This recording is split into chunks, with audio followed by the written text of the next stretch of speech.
माँ, ईश्वर का भेजा फरिश्ता। एक समय की बात है, एक बच्चे का जन्म होने वाला था। जन्म से कुछ क्षण पहले उसने भगवान से पूछा, मैं इतना छोटा हूँ, खुद से कुछ कर भी नहीं पाता, भला धरती पर मैं कैसे रहूंगा? कृपया मुझे अपने पास ही रहने दीजिए, मैं कहीं नहीं जाना चाहता।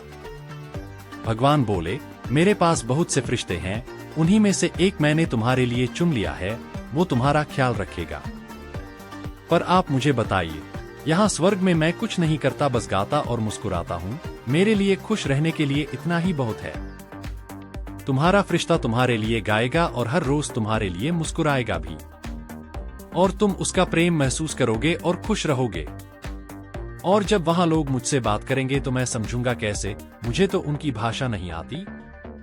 तुम्हारा फरिश्ता तुमसे सबसे मधुर और प्यारे शब्दों में बात करेगा, ऐसे शब्द जो तुमने यहाँ भी नहीं सुने होंगे, और बड़े धैर्य और सावधानी के साथ तुम्हारा फरिश्ता तुम्हें बोलना भी सिखाएगा। और जब मुझे आपसे बात करनी हो तो मैं क्या करूंगा? तुम्हारा फरिश्ता तुम्हें हाथ जोड़कर प्रार्थना करना सिखाएगा, और इस तरह तुम मुझसे बात कर सकोगे।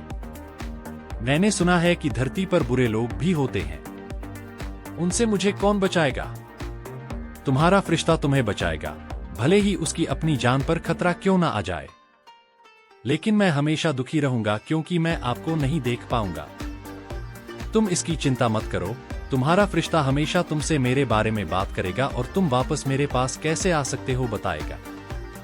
उस वक्त स्वर्ग में असीम शांति थी, पर पृथ्वी से किसी के कराहने की आवाज आ रही थी।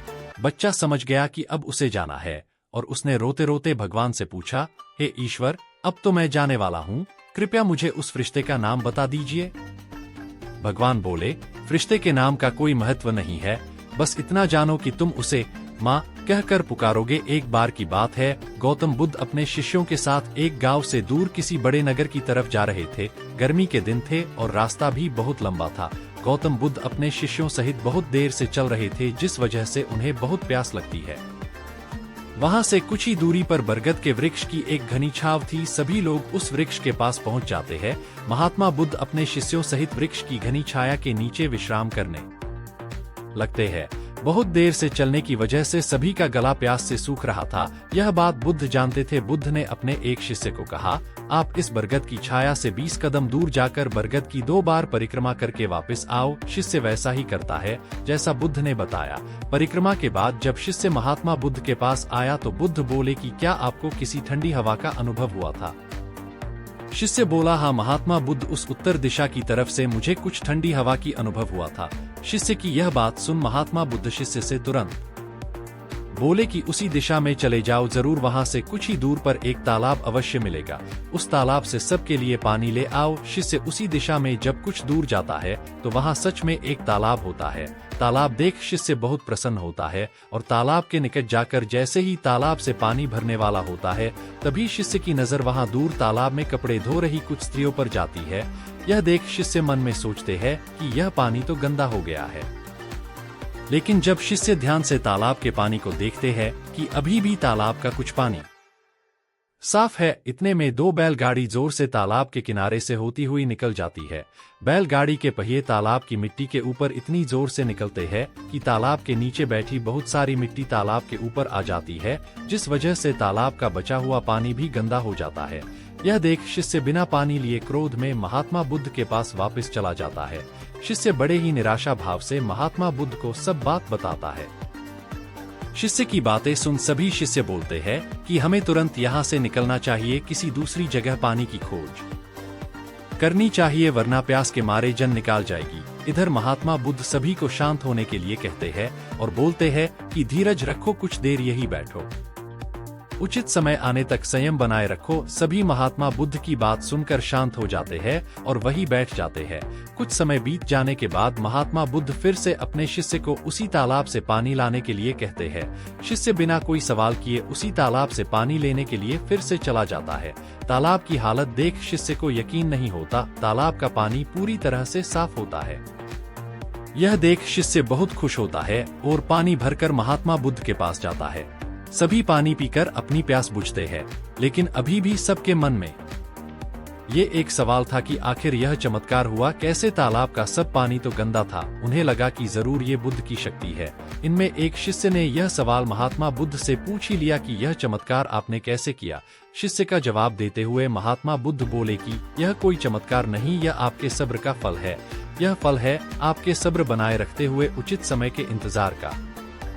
जितनी देर हम सब लोगों ने सब्र किया उतनी देर तक तालाब के पानी के ऊपर तैर रहे सभी गंदे तत्व और मिट्टी तालाब के पानी के नीचे बैठ रहे थे। फिर कुछ देर बाद शिष्य जब वहां तालाब के पास पहुंचा तब तक सब दूषित कण नीचे बैठ चुके थे, जिस वजह से तालाब का पानी पहले की तरह साफ हो चुका था तथा तालाब साफ दिखाई दे रहा था। यदि उस समय आप लोगों ने सब्र न किया होता, धैर्य न रखा होता, तो आप सब इतनी गर्मी में पानी की खोज में प्यासे रहकर शायद अब तक मृत्यु को प्राप्त हो गए होते। क्योंकि यहाँ से अगला कोई तालाब है या नहीं, और होगा भी तो क्या उसका पानी साफ होगा या नहीं। इन सब कारणों से आप कभी प्यास न बुझा पाते और प्यास से मर जाते। इसलिए हमारी इच्छा है कि यह फूल हम भेंट करें। और कहते हैं कि थोड़ी देर के बाद राजा ने भीड़ को देखा। देखने के बाद वजीर से पूछा कि बात क्या है। वजीर ने बताया कि फूल का सौदा चल रहा है। राजा ने देखते ही कहा, इसको हमारी तरफ से 1000 चांदी के सिक्के भेंट करना। यह फूल हम लेना चाहते हैं। गरीब मोची ने कहा, लोगे तो तभी जब हम बेचेंगे, हम बेचना ही नहीं चाहते। अब राजा कहता है कि बेचोगे क्यों नहीं। उसने कहा कि जब महात्मा के चरणों में सब कुछ न कुछ भेंट करने के लिए पहुंच रहे हैं तो ये फूल इस गरीब की तरफ से आज उनके चरणों में भेंट होगा। राजा बोला, देख लो, 1000 चांदी के सिक्कों से तुम्हारी पीढ़ियां तर सकती हैं। गरीब मोची ने कहा, मैंने तो आज तक राजाओं की संपत्ति से किसी को तरते नहीं देखा, लेकिन महान पुरुषों के आशीर्वाद से तो लोगों को जरूर तरते देखा है। राजा मुस्कुराया और कह उठा, तेरी बात में दम है, तेरी मर्जी, तू ही भेंट कर ले। अब राजा तो उस उद्यान में चला गया जहां महात्मा ठहरे हुए थे, और बहुत जल्दी चर्चा महात्मा के कानों तक भी पहुंच गई कि आज कोई आदमी फूल लेकर आ रहा है जिसकी कीमत बहुत लगी है। वह गरीब आदमी है, इसलिए फूल बेचने निकला था कि उसका गुजारा होता। जैसे ही वह गरीब मोची फूल लेकर पहुंचा तो शिष्यों ने महात्मा से कहा कि वह व्यक्ति आ गया है। लोग एकदम सामने से हट गए। महात्मा ने उसकी तरफ देखा। मोची फूल लेकर जैसे पहुंचा तो उसकी आंखों में से आंसू बरसने लगे। कुछ बूंदें तो पानी की कमल पर पहले से ही थी, कुछ उसके आंसुओं के रूप में ठिठक गई कमल पर। रोते हुए इसने कहा, सब ने बहुत बहुत कीमती चीजें आपके चरणों में भेंट की होंगी, लेकिन इस गरीब के पास यह कमल का फूल और जन्म जन्मांतरों के पाप जो मैंने किए हैं उनके आंसू आंखों में भरे पड़े हैं। उनको आज आपके चरणों में चढ़ाने आया हूं। मेरा ये फूल और मेरे आंसू भी स्वीकार करो। महात्मा के चरणों में फूल रख दिया। गरीब मोची घुटनों के बल बैठ गया। महात्मा बुद्ध ने अपने शिष्य आनंद को बुलाया और कहा, देख रहे हो आनंद, हजारों साल में भी कोई राजा इतना नहीं कमा पाया जितना इस गरीब इंसान ने आज एक पल में ही कमा लिया। इसका समर्पण श्रेष्ठ हो गया। इसने अपने मन का भाव दे दिया। 2 बच्चों की कहानी, यह तू नहीं कर पाएगा। मुझे यह काम करना कठिन लगता है और मैं चाहकर भी नहीं पाऊंगा। लोग भी यही कहते हैं कि तुमसे यह नहीं होगा, इस काम को मत करो। अगर आपको भी कोई काम शुरू करने से पहले ही कठिन लगने लगता है तो इस कहानी से आपकी यह परेशानी दूर हो जाएगी। 2 बच्चों की अविश्वसनीय प्रेरक कहानी। 2 बच्चों की एक ऐसी घटना जिसे गांव के लोग सच नहीं समझते। उनके हिसाब से ऐसा हो ही नहीं सकता। आखिर उस गांव में 2 बच्चों के साथ ऐसी कौन सी घटना लोग सच नहीं मानते। आइए इस छो प्रेरक कहानी से इस घटना को जानते हैं। एक समय की बात है, गांव के उन 2 बच्चों में अच्छी दोस्ती थी। साथ साथ खेलते थे, घूमते थे, खाते पीते थे। एक दिन वे दोनों खेलते खेलते गांव से थोड़ा दूर निकल गए। अब उनमें से एक को प्यास लग गई और वे थक भी गए थे। पास ही एक कुआं था। आसपास किसी के ना होने पर उन्हें खुद ही पानी निकालने के लिए कुएं के समीप जाना पड़ा, जिससे उनमें से एक बच्चा कुएं में गिर गया।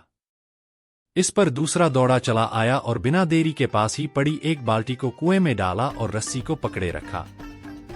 कुएं में गिरा बच्चा बहुत डर गया और छटपटाने लगा और बाल्टी को जोर से पकड़ लिया।